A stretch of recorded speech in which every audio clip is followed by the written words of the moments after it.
Let's be real, most people start trading for all the wrong reasons, and that's why they never make it. In this episode, we're going to be breaking down why we got started, what drives most people to the markets, and how to start the right way so you don't crash before you even begin. All right, guys, let's go ahead and get into this episode.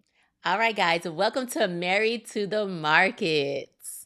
So, today we're just going to kind of talk about how we got started and why we got started before we actually get into the meat of Well, things. should you say, well, why did I get started first? Because we gonna jump into why we got started, right? I'm the one that started out first. So I was the one that said, all right, you know what? There was a lot going on in my life. I chose real estate because I'm a real estate investor as well. So I chose real estate as the avenue for me to go towards. But when I got started in trading is when, I was playing around with stocks when we was living in Florida, but my wife had a lot of health issues. So I didn't like the fact that people would tell me when I could take off, or I Mhm. have to go to my boss and ask him, yo, can I take this time off so I could go to the doctor with my wife? I did not like that. So I didn't have the freedom Yeah. as far as that. To be able to go to somebody and say, hey, can I get this day off so I could go to a doctor's appointment with my wife? I didn't like that. I didn't like somebody telling me when I could go with my wife to the doctor. I did not like that. Somebody out there that can relate to that. They can't take time off from work, or maybe they're extended too much. The next time they're going to get fired and just scared just as well. Yeah, so I did not like that. So I was looking for different avenues as far as what I could do. And real estate was one of them. And I immediately jumped in real estate because I loved real estate and we was investing in Florida to begin with.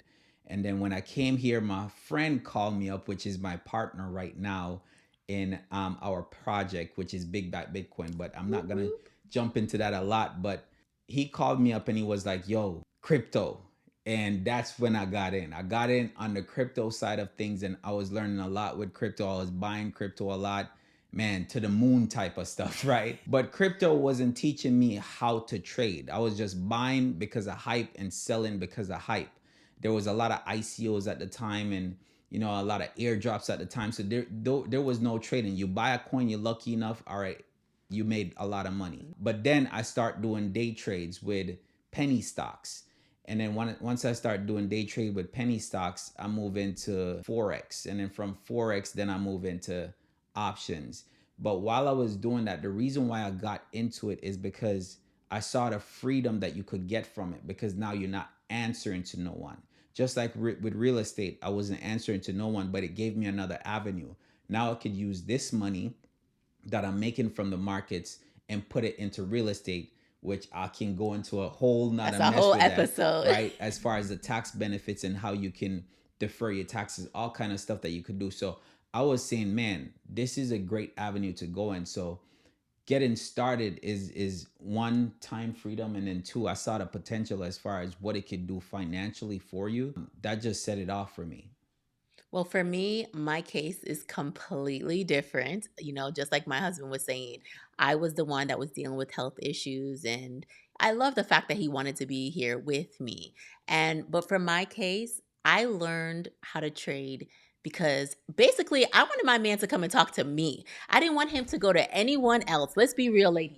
This is why we're calling this Married to the Markets, because when he's going through things, he would be talking to his friends and he'll be, and I'm like, dang, I'm over here by myself. He not talking to me about it because he's like, you don't understand what I'm talking to. You don't get it.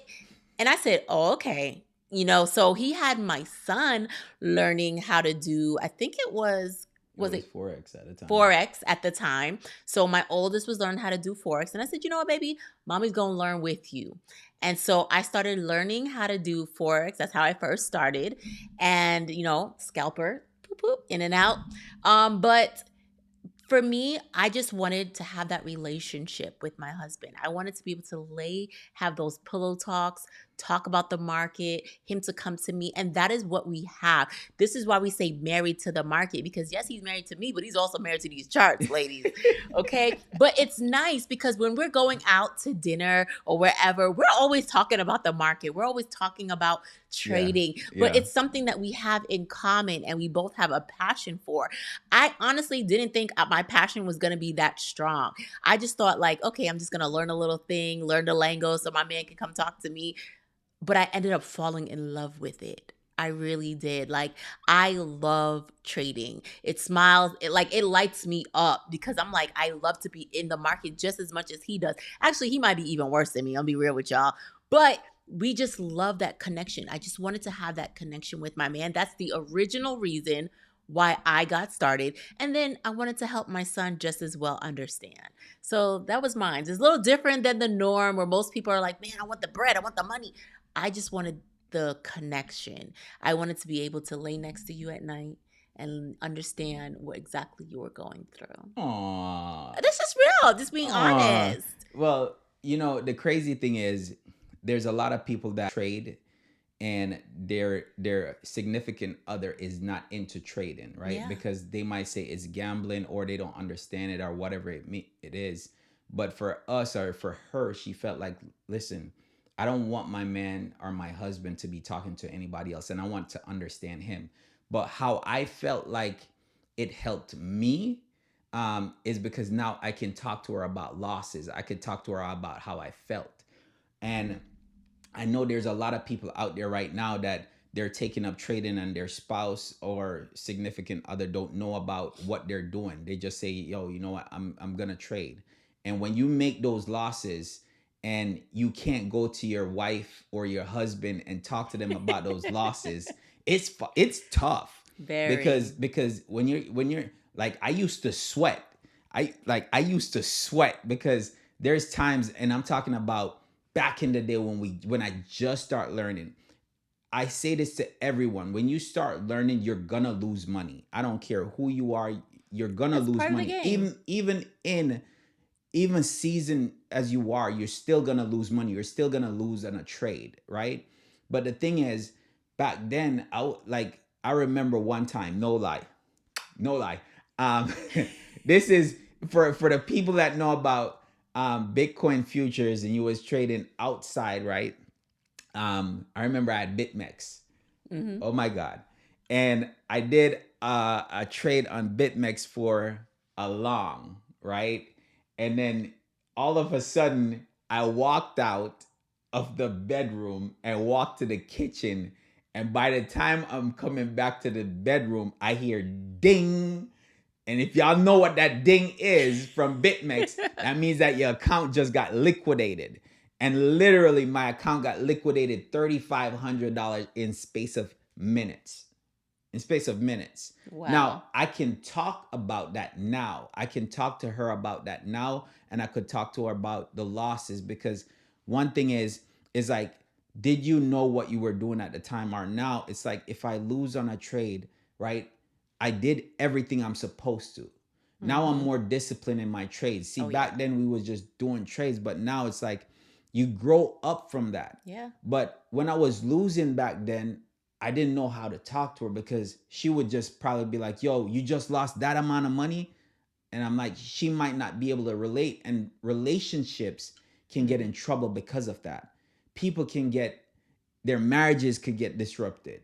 Their relationships can get disrupted because the simple fact that your wife may come to you and say, "Listen, you know what? Hey, babe, can we go on this vacation? It's $2,200. It's round trip, this, that, right?" Yeah. And then you go trade, you put in a trade, and you lost 3,500 on a trade. You just told her no to $2,200, something that can last a lifetime, memories. You told her no to that. Who can And you relate say, to this? listen, no, I don't have the money for that. But now you went and do a trade and you lost 3,500 on it. You think you can go to her and tell her you lost 3,500, knowing that she absolutely don't know nothing about trading? It's gonna cause problems. So for in a sense, for us, it's good when both people understand. I'm not saying both people need to trade, but if both people in the relationship understand certain things about it, Hmm. then that even make the relationship stronger. That make you being able to trade a little bit less, I would say less stressful. Yeah. I mean, um I encourage it though. I yeah. encourage married couples to trade together. I encourage, if you're watching this, to come and trade with us. Come and trade with other married couples because it makes it nice, right? When you see other married couples trading together, making money together, traveling together, investing together, I feel like in a marriage, you're one. Right? You're one. And when you understand the pain of the person's going through, you're there to comfort that person. It's a feeling that's like no other. And a lot of, I have friends, we have friends that are single or actually not to say single, but are married and their other person is not trading as well. And they got to hide these losses. How do you go home and tell your spouse, oh, I just lost, 1,000, 2,000, the rent money, the mortgage, like the car payment, people are afraid to tell. And honestly, it can be very detrimental to a relationship when the other person doesn't understand. Because if you're losing, and you got to remember, like he said in the beginning, you're going to lose a little bit of your trades. But if that person can't mentally wrap their head around, wow, he lost on the last 2 or 3 trades to know what the future could come, he's gonna it's like you're gonna feel some kind of way about it. The other person is gonna constantly ride your back. Why are you trading? You're always losing money. You're never making this. You don't have time for me because you're going to want to be studying. It takes it takes time. This is not something you just jump in. You have to learn. You have to study the charts. You're going to be, there was days we were on this from morning till night, just learning and practicing and back testing. It takes a lot of work that people around don't see, right? They only see the product of things. But you want your spouse to be supportive of you, I encourage you to let them start to trade just as well. Even if it's a little bit of a conversation. Start some baby pips or, whatever it may be. Yeah, start somewhere so you have the lingo. Right? So you have the lingo. They understand. I'm telling you guys, it's going to save marriages out there if you can just have your spouse start trading with you. I love trading with my husband. We trade every morning together. But the thing is, over time, right, it makes you more accountable. So the things that you will do when you're by yourself, you won't do when your partner is there. Because if you're trading together, it's be like, all right, I'm about to take this trade. Well, did this happen? Because now you know the trading plan. Before y'all take trades, you know the trading plan. Well, what's the trading plan? If it breaks here, we're gonna go in. Where's the take profit? All right, where's the stop loss? Where's the stop loss? They do a 2-2 reversal. Whatever your trading plan or strategy is, right? You have somebody else to keep you accountable versus you trading by yourself. You force a trade, right? So the thing is, trading can be lonely. And I'm not telling everybody to force. I'm not saying, hey, go force your partner to trade you. You're trading. And the people who trades know this, right? Trading can be very lonely if you're not trading with a group of people. So that's why we encourage people to trade. And you don't have to, now starting out, you don't have to lose as much because mentorship, if you go through mentorship, then you don't have to lose as much. Right. Because mentorship should guide you through a process where the learning curve is a shorter learning curve and it's not as painful. You're still going to go through your painful stages, but if you're in a mentorship and that mentor is helping you go at the same time, they should be helping you make money. So at that same time, while you're learning, you're earning. So while you're learning, you're making money. That's the same thing I do in real estate. While you're learning, you're earning, right? So those are the things that I really love what we do because we encourage people to keep each other accountable, which we keep each other accountable. Very accountable. I do not play about my coins. And before, when we used to trade, I wasn't as disciplined, meaning that I'll be up a lot.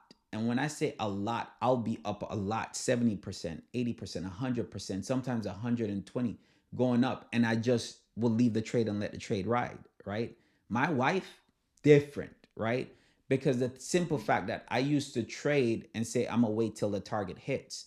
Well, while we're trading options is different from Forex. And I came from Forex and I came from crypto. So those markets are different because options, if you're waiting for a target to hit and that target doesn't hit right away and the market pulls back, the contract is deteriorating. So over time, that's gonna mess your contract up. So now you're not gonna make as much money. You might be up 150%, market pull back, and guess what? Now you're up only 50% because it have a good drop to it, right? And then when it goes back up, now you're only up 80 or 90%. You're pissed off. So you learn over time where, all right, this is where I'm taking profit no matter what. Or percentage, right? Or percentage. Or if you get to a certain level and you're like, I'm satisfied with that percentage, then you put a trailing stop. Your girl is a trailing stop Yeah, girl. my Okay? wife don't play. I don't play. Yeah, When as I'm soon up a certain so level, and your level is going to be different. Everybody's level is mhm. going to be different. But when you're up the level that you want to be at, you put a trailing stop. And then you go about your day. If it continues to run, it runs. If it stops you out, you're satisfied with your profits. And a lot of people get too greedy, and that is why they're losing. Don't let a green trade turn red. That's just my motto, and I'm sticking by it. There you go. There you Right? go. Well said. So, with this episode, we do have a couple things that we do want to talk about, right? So, I have 3 positive reasons people start trading that is going to lead to their success and actually last long. And I think one of the reasons is definitely financial freedom. If Yeah. you say, I want financial freedom, I want to take control of my life, I don't want to work a 9 to 5, I want to be able to stay home with my kids, take my wife to the doctor, just like my husband was doing for me, and just be able to wake up and say, you know what, this is what I'm going to do today. Sleep in on a Monday. Because you have the financial means to, I think that's a great reason to start. Yeah, I mean, everyone, it doesn't matter what you're going in, right? But for us, financial freedom, now you have to work towards it. You're not going to achieve it right away. If you're opening up a business, you're not going to be profitable right away. Okay, you're going to have some type of cost to it, all that stuff, type of stuff. So it's the same thing. You have to approach this as business. You can't approach it as a hobby, because if you approach it in a different way, you're going to lose money. Yeah. Right? You're just giving money to the markets at that point. So financial freedom, yes.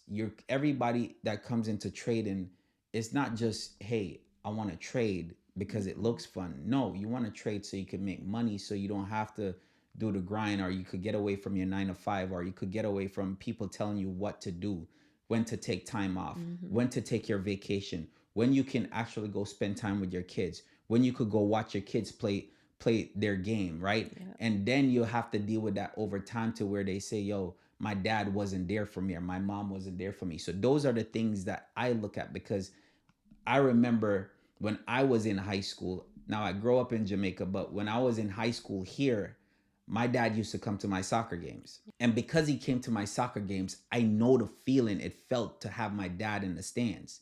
So every time, I appreciated him coming to the soccer games. So for me, when my kids are playing sports, I am there, right? I don't want somebody to tell me I can't be at their games, which I know a lot of people go through that. But that's one of my driving forces. Like, yo, I want to find something to give me the avenue, so nobody have to tell me that.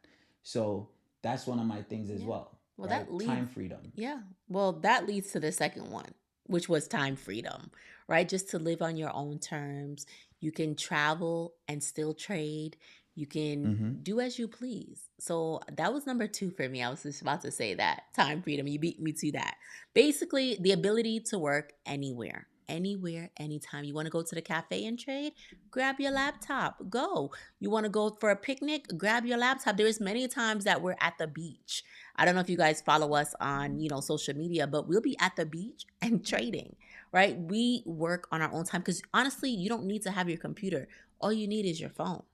Yeah. Your charts are on your phone just as well. Yeah. So I like that aspect of it. I think that's a good reason. That would be number 2. Yeah. And then the third one is, of course, it's wealth building. So Yes. A lot of times you'll see people, when you hear about the stock market, people invest in the stock market long term. You always hear, invest in the S&P, or, invest in mutual funds and all this different stuff. People use it as a way to build wealth over time. So that's another avenue that we looked at, because when we was living in Florida before we went full time, like I said, we was dibbling into stocks. So we were buying stocks for long term. Guys, I was doing Right. this, buying stocks, since I was in college. Yeah, a lot of I people don't didn't- know that. Yeah. And not even my parents know that. I'm now saying that publicly out loud. But I was buying stocks and stuff from when I was in college. Had no clue what the heck I was even doing. But I just knew that if I was a big girl, right, and I wanted to make big money, I needed to be buying my stocks. So that's what I was just doing. Yeah. And I think he didn't know that until later on. He's like, wait, you got stocks? You Yeah. got stuff? Yeah. Yes, I was very, very responsible in college. I was a little different than the rest of people, but I had my head on my shoulders, I felt like. When you was in College. college, right? I was like, man, That's like, how we met. So you guys know, my husband and I have been together for 17 years. Okay. So if there's anybody that know him, I know him. yeah, yeah. When we was in college, and I was like, yo, you got stocks? Yeah. And like at the time, you had Walmart, Walmart, what's it called? Sprint, Sprint, all types of those. different kind of Yeah, stuff. I think Walmart. Yeah, Verizon, maybe. Walmart. You had Walmart like under 50 Oh my gosh, I bucks. had Walmart so cheap it was crazy. Yeah, yeah, Oh, man. But but that was then. But you know what? Another thing. Oh, not to cut you off, but for wealth building, I'm thinking more of like generational. It is now a skill that can be passed down. So my kids know how to trade. Okay, my oldest knows how to trade. So that's something that he can carry on when he goes to college or just right now he still trades. My youngest, who is just turned 8 years old, he watches us. He knows my oldest does it, and he's now watching trading videos and he wants to learn. And so he sits down and watch.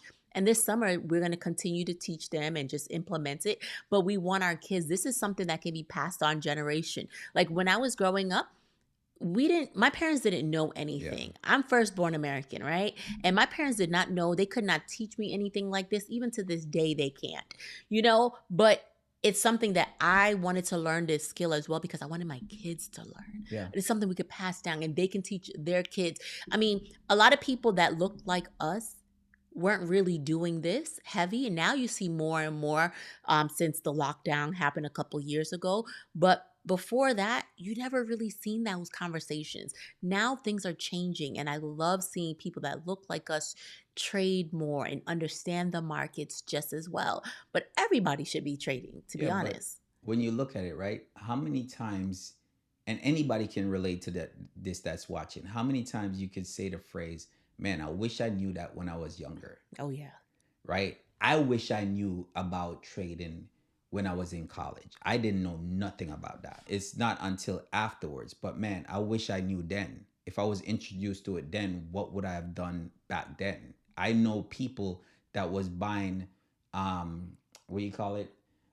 Amazon at dumb cheap that Yeah. wish they could hold on to that stuff, right? They wish they had held, but they didn't know what Amazon was gonna be. But these are the things that we look at and we was like, we don't want our kids to say that. We don't Yeah. want our kids to say, man, I wish I had known that. So for us, we're teaching everything to our kids that we said we wish we would have learned. Now they might say, yo, I wish I had learned that about something else when they're grown, but we want to teach our kids how to fish. A lot Yeah. of people nowadays, they're spoiling their kids by giving them everything and not letting them know how to earn, how to go out there and build a business, how to go out there Yeah. and do certain things. So if anything's supposed to happen to you, how your kids are going to survive just because you leave them a trust fund, you think They'll you did blow a that. great you think you did a great job. No, you actually cripple them if you just leave money and not help them to manage the money, help them to earn more money on top of that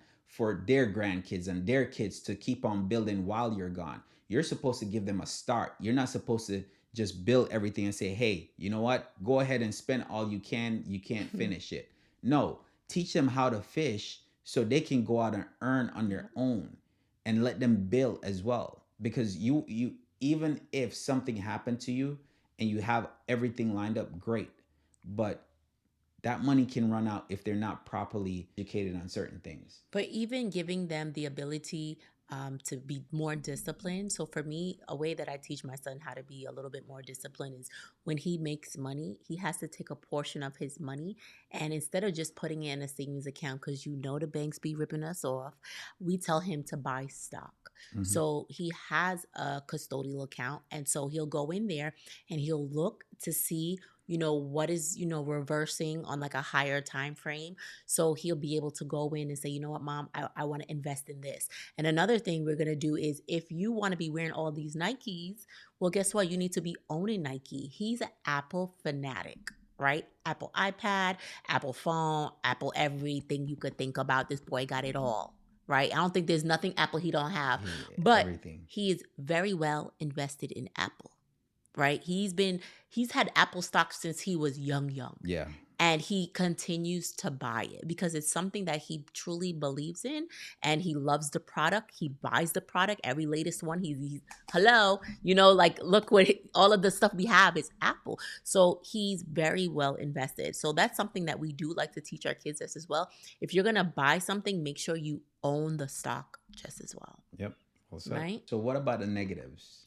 Oh, Because the negatives. a lot of people, right? Those are the positives that you could touch on. There's other positives, but we could go for a while, right? Let's talk But about why they gonna fail, why people fail in trading. yeah, let's talk about why people fail in trading. So my first thing is the get rich quick schemes, right? Like I'm gonna make that money. I'm gonna just get in and make a bag.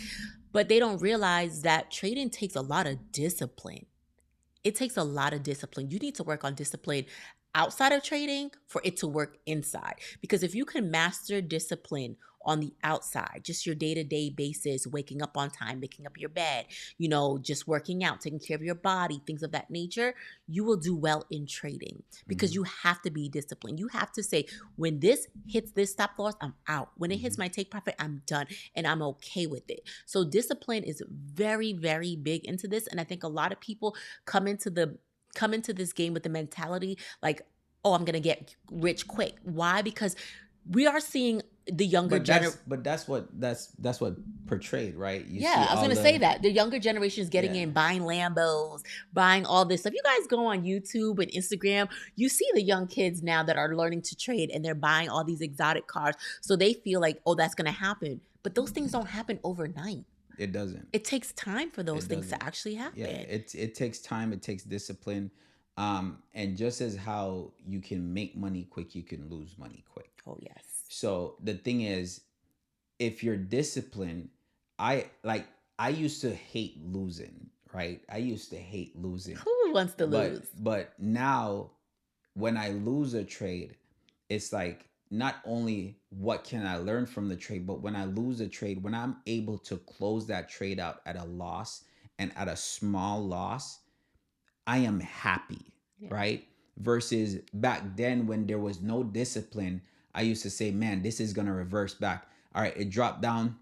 Man, I should get out right here. It just broke this level. Man, I should get out right here. But, oh, the 200 is right here. This is right here. It might bounce right here. It might bounce right there. Mm-hmm. And while you're watching it drop. Your profits is going.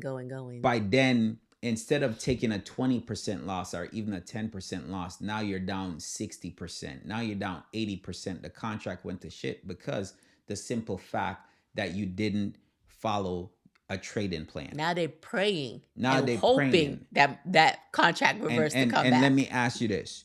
Who can relate?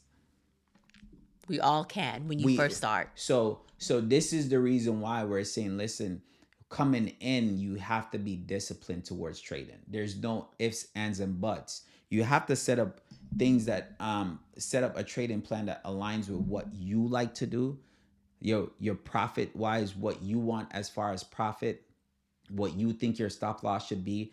I think it's overrated when people talk about 1% and 2% when it comes to trading, especially in options, right? Mm-hmm. Or 5%. If I'm down 5%, I'm cutting my trade.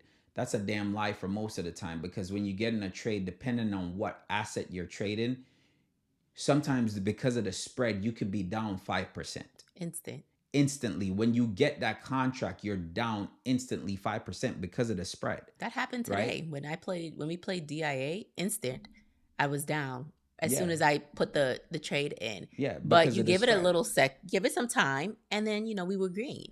Yeah. But so those are the things that you have to realize with options, right? So for me, it's not more about percentage. If you're doing percentage, you have to give yourself at least a 15% or 20% of whatever you're trading, not your account, but of whatever you put in that trade. Know your risk when you're going into a trade.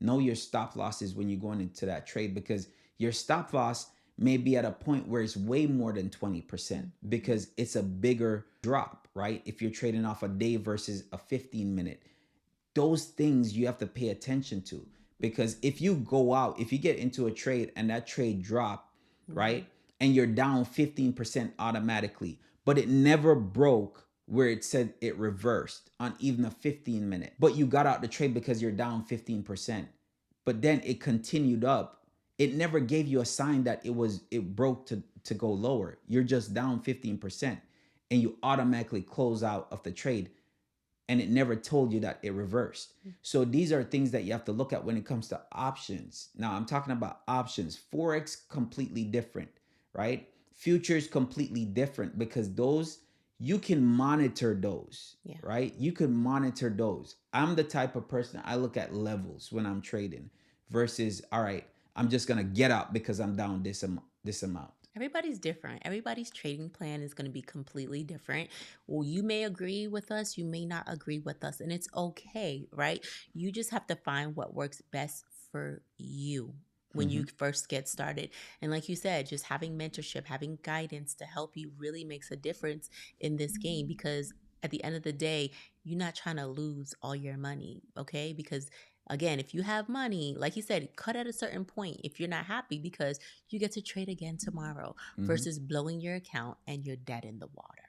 Yep. Right? So another negative reason why people get started that I notice a lot is the copycat syndrome. They see other people flexing money, so they just want to do what the next person is doing. You know, you have those people that when they see certain people online, and if they jump into trucking, oh, I'm jumping into trucking. Oh, they doing this, I'm doing this. Yep. Like you have the copycats, like, oh, everybody's trading, I'm gonna start trading too. Yeah. You know, like Yeah. don't go into that. When you get into trading, you have to think about this is a long-term game.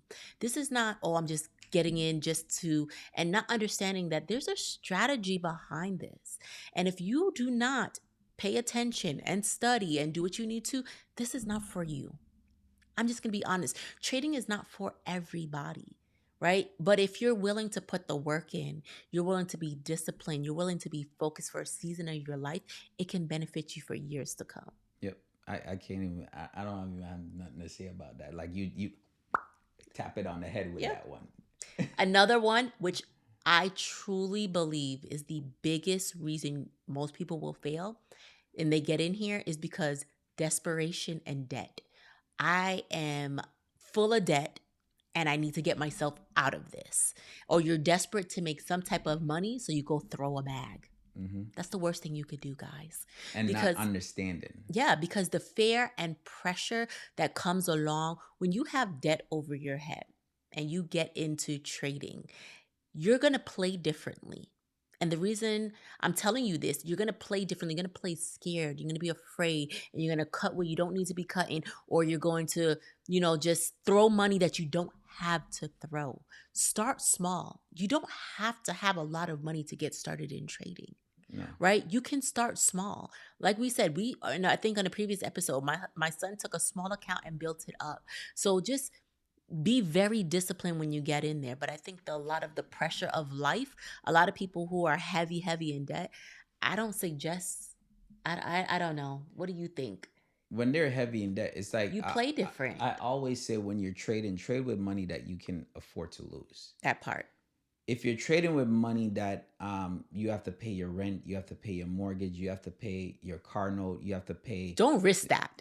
You're when you're trading and you're trading with that type of money, then now you're in a situation where you're trading, and if you put in $5,000 in a trade and you know that $5,000 belongs to somebody or anything like that, it's not supposed to be in the market, and you're down 20%, you see that $5,000 go to $4,000, you might say, oh shit, let me cut this at $4,000, right? And then you cut it at $4,000, and now you're saying, man, if I had waited, man, this would have went to $6,000. But that's emotional trading. So then you go back in again, and you go back in again, and then you end up losing again. So now you lose another 1,000. So now the 5,000 turn into 3,000. Now you're there and saying, shit, what am I gonna do? Now it get to a situation where you could start revenge trading, and you say, yo, you know what? I'm gonna go all in. Yep. What this sounds like, a lot of people at that point, it relates, is gambling. At that point, you're gambling. Might as well you go to the casino. Might as well you go go put some money, just take a cruise and go play some poker or something. But at that point you're gambling, because what you're not doing is you're not looking at the charts, you're not taking probability trades, right? When somebody's trading, you have to think about it. A lot of these people out here, they're just throwing throwing something up. But for me, when I trade and I do live trades, everyone see what I'm doing and why I'm doing it.